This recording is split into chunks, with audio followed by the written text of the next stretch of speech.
My name is Gassia Mikaelian. I'm an anchor and reporter at KTVU Fox 2 News in the San Francisco Bay Area. I am so excited to join the premier artist from one of the best ballet companies in the nation, if not the world, to talk about how the coronavirus pandemic is affecting the art it puts out and artists in general. So a big welcome to Helgi Thomasson, artistic director and principal choreographer of San Francisco Ballet. Also a big welcome to two of San Francisco Ballet's principal dancers, Sasha De Sola and Joseph Walsh. Thank you all for joining me. Thank you for having me. Of course. Helgi, I'd like to start with you. Your ballet company has had to make a major change in how it gets its art out to the audiences. In fact, you had to make the decision not to allow people to come to the Opera House to see a ballet essentially right after shelter-in-place orders were put out. Tell me about that decision. Well, we were opening with Midsummer Night's Dream at the Opera House, and we were informed by the city that we had to close down. So we opened and closed on the same day, unfortunately. But we were very lucky that within the next few days, we filmed it and we streamed it. And I thought that was a big thing for us, and I think the audience really loved that. So we are becoming much more digital stage. You know, we stream ballets from our Unbound festival. Every Friday, a new ballet. But so it's very, very different. So dancers are not on stage anymore, unfortunately. You know, my parents actually had tickets to, I think, see the Sunday matinee of Midsummer Night's Dream. And before the announcement was put out from San Francisco Ballet, you know, I'm one of 4 children. So we were all texting, should we let them go? Should we not let them go? And, you know, I'll be honest, one of the considerations that my parents and I'm sure other patrons had was, you know, we spent some decent money on these tickets. Let's talk about money for a second. I know that there is a push by many to say, if you have tickets that were canceled, maybe consider that a donation to the arts organization, because arts organizations are hurting. Is that something, Sasha and Joseph, and I'll start with you, Sasha, is that what you've seen you and your fellow artists encourage? Absolutely. I've been so moved by the generosity of our patrons, donating their tickets, supporting our critical relief fund, and really supporting the art form. It really means the world to us. And it's so beautiful to see how important San Francisco Ballet is to the Bay Area community. Joseph, I'm sorry, go ahead, Sasha. It said, and to the world as well. Oh, for sure. For sure. You know, I think, you know, those of us who are lucky enough to live here in the Bay Area, you know, might almost take for granted in the sense that we do have some of the world's best companies, you know, just a BART ride or a bridge away from where we live. You know, Joseph, what's it like for you to be an artist essentially without a stage right now in some sense? Yeah, you know, well, I think that first I've felt a real sense of gratitude towards the city just for being so safe in the first place. You know, like really taking the initiative to put us in this place where we can feel safe as we start to reopen. But yeah, it's definitely been a big change. You know, I've been taking class in my bedroom, you know, trying to work out as much as I can in the circumstances. But, you know, as I've said, it's like we can feel safe coming back to work knowing that our city has kind of taken these precautions, and that, you know, in that sense, we're also getting to reach a larger audience with all of these streams that we're putting out, SF Ballet at Home, and seeing that greater community that we wouldn't normally see, I think, is pretty important right now. Let's talk a little bit more about SF Ballet at Home. Tonight starts Romeo and Juliet, and we'll talk about that in a minute. But let me back up, Helgi, to something you said at the beginning of our talk. Midsummer Night's Dream was supposed to be presented on stage to audiences, and then the shutdown order went into effect. So did you actually get your dancers on the stage in the next few days and put on a ballet for no one sitting in the seats and film that? How did that work? Yes, we did. And I think that was sort of odd for the dancers to be performing with no audience sitting in the auditorium, but we did it, and we streamed it that way, and that was the only. We had no other options, and thank God we were able to do that before they completely said you cannot be in the Opera House anymore. And so the performance we'll see starting today of Romeo and Juliet, which Helgi, you choreographed, that is one from a few years ago. Yes, it was, you know, usually when we open any program, we film it for archival, you know, for ourselves. And this is the stream tonight that starts today is from that, when we did Romeo and Juliet last time.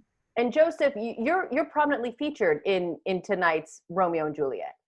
Yeah, I perform the role of Benvolio in this one, which is one of 3 that I've now done. So I also, in Copenhagen this past season, when we toured, was fortunate enough to be performing the role of both Mercutio and Romeo as well. So Oh, wow. I think I've only got Tybalt left. Okay. Maybe next year, in a couple of years. I have to say, Romeo and Juliet is one of those stories that I think people know, right? Boy loves girl, girl loves boy, parents say no.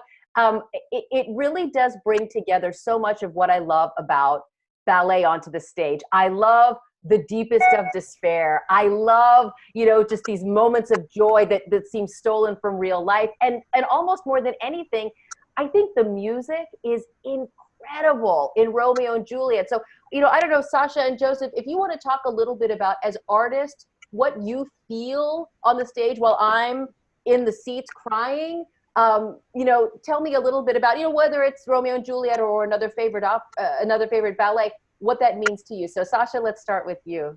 Sure. I always feel that it's a communication between the audience and the dancers. There's such an energy between both of those forces in the opera house, and it's such a special experience that cannot be replicated. And that was something that was so surreal about filming A Midsummer Night's Dream to an empty opera house.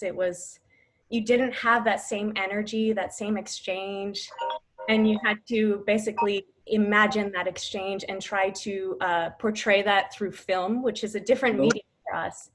But it's a very special experience to dance for an audience, and you can feel when you're moved and when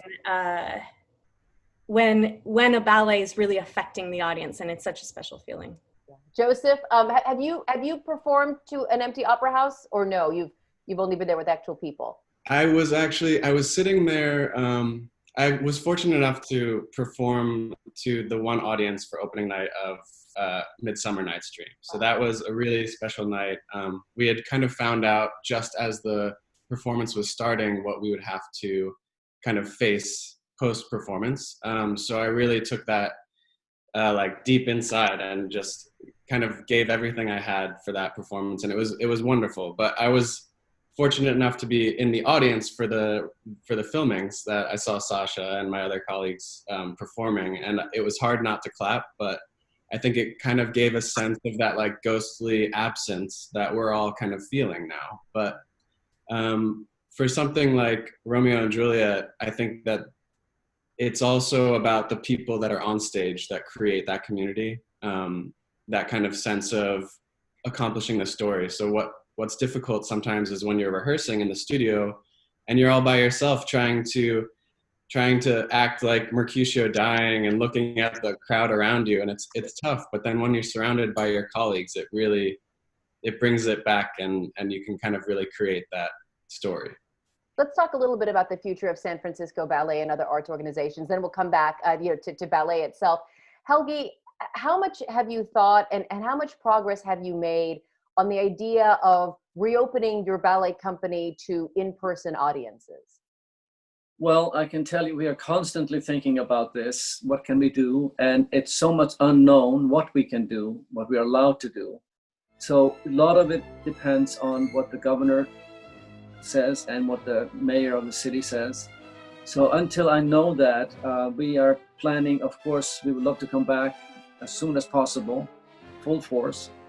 And we are ready to do that. But if it's not possible, then we are sort of trying to think of other ways to do it. And it's just difficult to plan ahead when you don't know all the uncertainty. But we definitely will be ready in whichever way we can and will be. I know that I've had the pleasure of interviewing you, Helgi, a couple of years ago, and I almost felt bad when I admitted to you that I like a story ballet, right? I like something with love and death and happiness and, something I can understand. And I know that San Francisco Ballet puts a lot of offerings out on the table for people like me who want something they can understand, and for people who really want to see art they've never seen or heard of before, and to work to interpret that themselves. do you think when audiences are allowed back into the Opera House to see San Francisco Ballet, will you be changing your mission of how you program San Francisco Ballet, or are you really going to keep your vision as clear as it's been from day one for you? Essentially, are you going to try to, open more to the masses, or do you think you're just really going to keep your artistic vision clear? Well, we hope with the streaming that we will attract more audiences, wider audiences, now that they have seen part of us.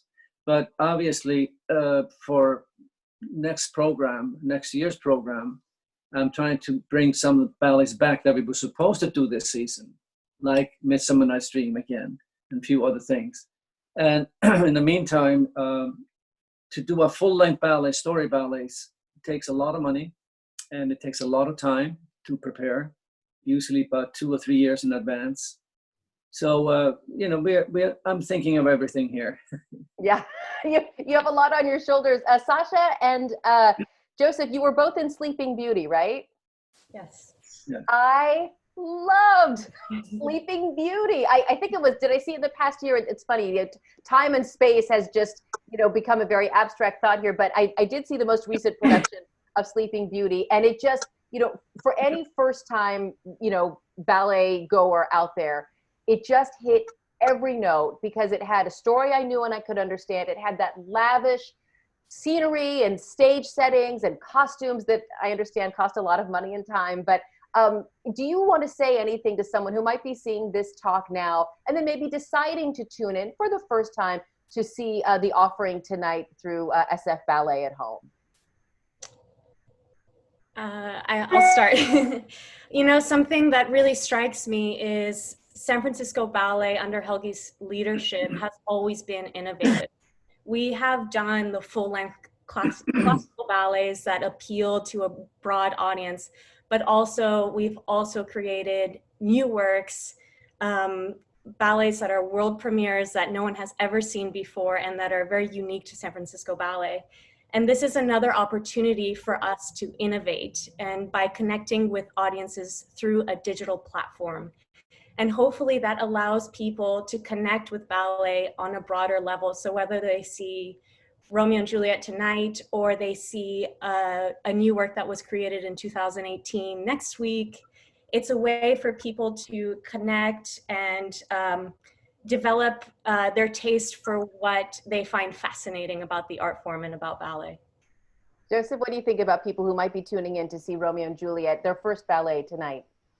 I agree with everything that Sasha said, but I think that we're all kind of star-crossed lovers right now. We're all sat at home and unable to kind of communicate and be really together. So I think this is an opportunity for people to turn on their TVs and be together with the ballet and pretend like you're out at the ballet for a night.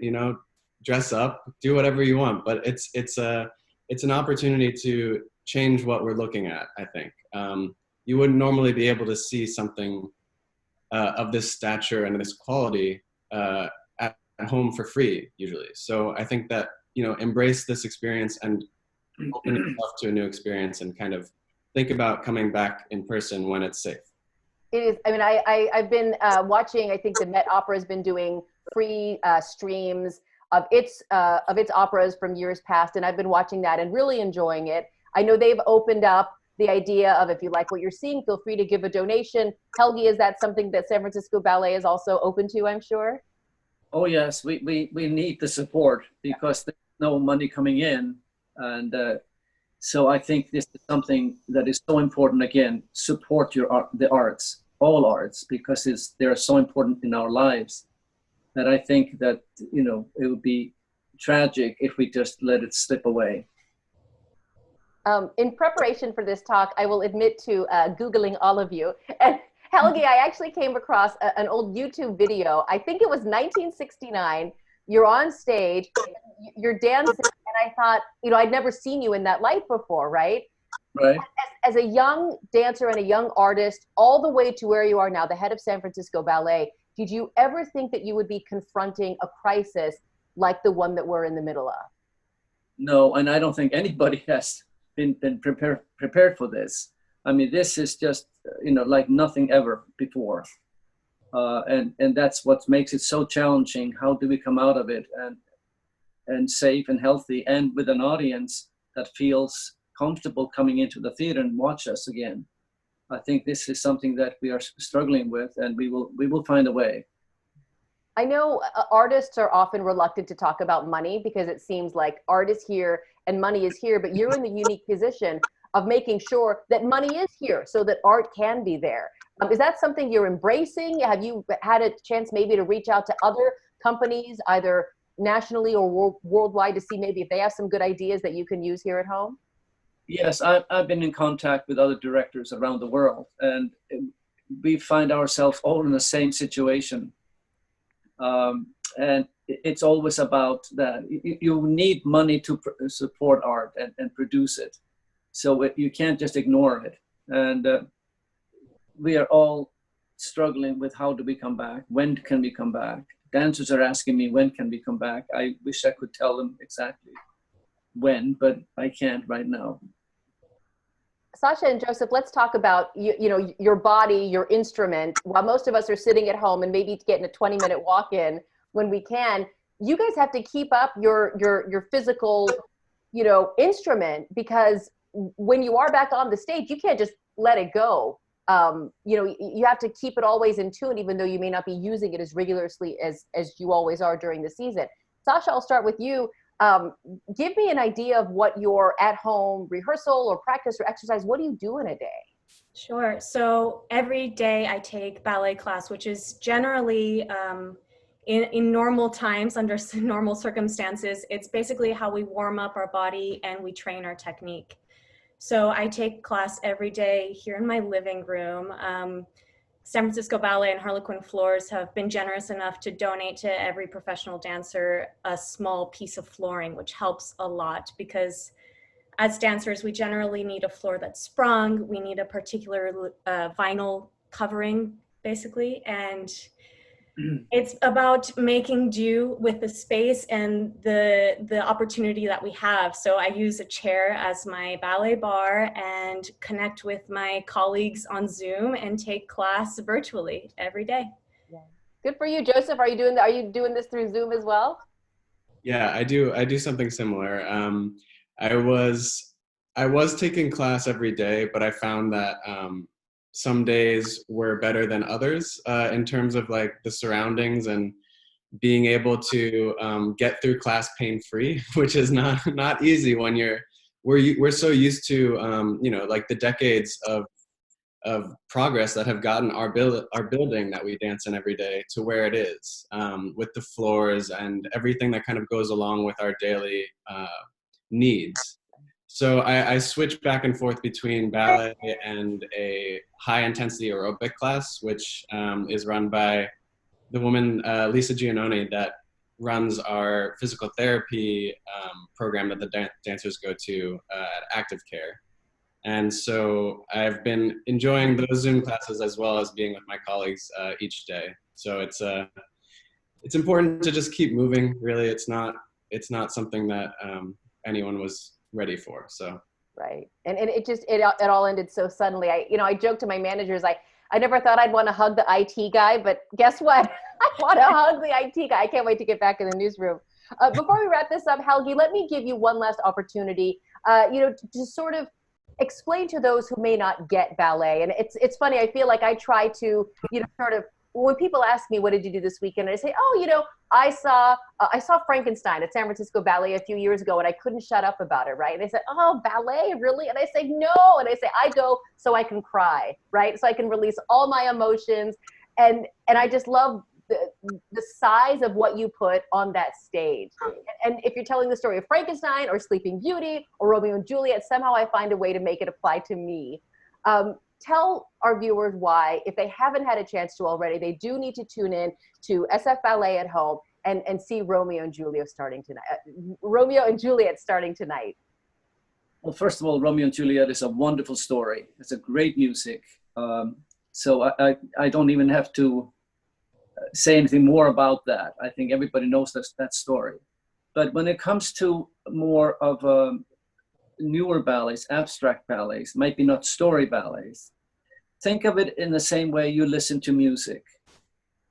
You know, you might be listening in your living room to a music that is coming through the, let's say, the radio, and you say, "Oh, that's beautiful. What is it?" You don't know what it is. You don't know what the concept behind it was, but it's something that is pleasing to you. So it's the same thing with ballet. You know, it's such a beautiful art form. We usually have wonderful music, and it's amazing what the human body can convey through movement and create drama and emotion. And I think that's what people have to look at. They don't have to understand the technique of dance. You know, if that dancer is in what we call a perfect fit position or whatever, but think of it that way, approach it that way, and see, just enjoy it. Just sort of let it happen to you. You made me think of a moment when Sasha, I think you were in Don Quixote and you did is it the Kitri jump or the Kitri kick, and the thing where you like touch the back of your head with your toe, and I just thought that's superhuman. Like even when I'm at my most limber, I can't do that. And so I really do see ballet as an example of humans. You're made up of the same stuff that I'm made up of, but you do things that very few other people can actually physically put on a stage, you know, every afternoon, every night. So that was just one small memory that I have of all the joy that I've been able to receive by going to San Francisco Ballet. So if either of you, and Sasha, will start with you, if you have, you know, a way to share your art with the audience who hopefully will tune in tonight, what would you like to say? And Sasha, you can start. Wow. Well, first of all, to echo what Helgi said, just enjoy what it is that you're watching. So tonight, when you tune into Romeo and Juliet, take in the score, take in the beautiful dancers, take in that heart-wrenching story, let it move you, escape for a little bit from our world, right? We all need a little bit of escape. And this is a way that you can escape for 2 hours, get lost in this beautiful art form, in this beautiful ballet, and let yourself live in it. And hopefully that inspires you to see something else next time. See the next ballet next week, and then see us in the Opera House eventually when we're able to be there. And Joseph? Yeah, you know, I'd say ditto basically, but we're in an art form that where we're picking up where language is leaving us, right? So especially with something, you know, as profound as a Shakespeare play, how can we make that any better? And I think that honestly, it's leaving the language behind and showing it with our physicality. So a lot of people might be used to seeing Romeo and Juliet in a certain light, but you know, try something new and see what you take away from it. I think it really helps to think of it that way. All right, and Helgi, tell our audience how they can take part in SF Ballet at Home, starting with Romeo and Juliet tonight. Romeo and Juliet tonight. Well, the same thing. It's an incredibly beautiful story, tragic story, human story, and the music enhances it. Costumes and scenic elements are just beautiful, which reminds me, it's the same designer who did Sleeping Beauty, which is very different. But what I wanted to say about enjoying ballet, one thing I wanted to say, let's say you go to a museum and you see beautiful landscape pictures. Well, you recognize landscape. Think of that as the full-length ballet. It's easy, you can, and then you go to another museum, or more of a contemporary art, where you're taken by a big canvas that has gorgeous colors to it. I don't know what it means, but it moves you. It's the same thing with dance. Just look at it that way. Just open your eyes and see what it is. Don't try to analyze it.